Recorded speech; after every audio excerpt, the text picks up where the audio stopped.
ku soo biir kanaalka sahanka dunida oo subscribe saar haddii aad ku cusub tahay. Assalaamu calaykum waraxmatullaahi wabarakaatuh.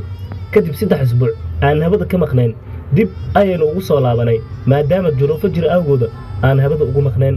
Insha Allah muuqaaladeena isdabataal baan ka soo dhigi doonaa hadduu Alla idmo.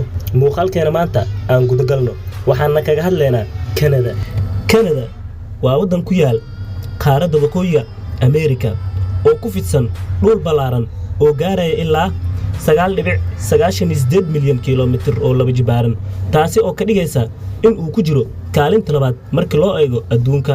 Canada waxa uu ku fidsan yahay xuduud ahaan koonfurta Mareykanka, waana xuduudka labaad ee ugu dheer adduunka. Canada waa mid ka mid ah wadamada dadku ay ku yar yihiin. Dalkani markiisii hore waxaa loo yaqiinay New France, waayo waagii hore waxay ahayd dhul ay ku loolamayaan laba quwadood oo waaweyn oo ka soo jeeda Yurub, kuwaasi oo kala ah Ingiriiska iyo Faransiiska.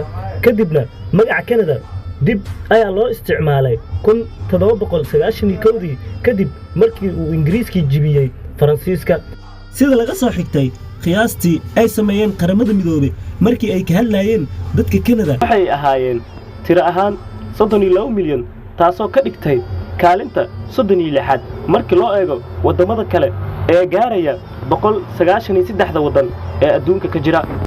2005 waxay ahaayeen 32 milyan, taasoo ka dhigtay kaalinta 36 marka loo eego 193 wadan ee ka jira adduunka markii loo eego tiro ahaan. Dan ka hadalnana cimilada Canada, saas ay tahay Canada waxa ay ku jirtaa kaalinta labaad marka loo eego guud ahaan dadka kadib Ruushka. Sidaas awgeeda cimiladu aad ayay ugu duwan tahay wadamada kale.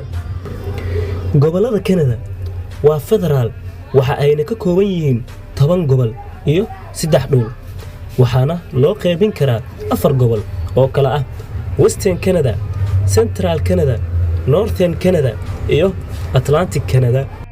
Waxaan rajaynayaa in uu muuqaalkan ku caawiyay. Haddii uu ku anfacay la wadaag oo sii gaarsii asxaabtaada kale. Haddii aadan horay subscribe u saarinna kanaalka, hadda subscribe saar si aad muuqaaladeena dambe ula socoto.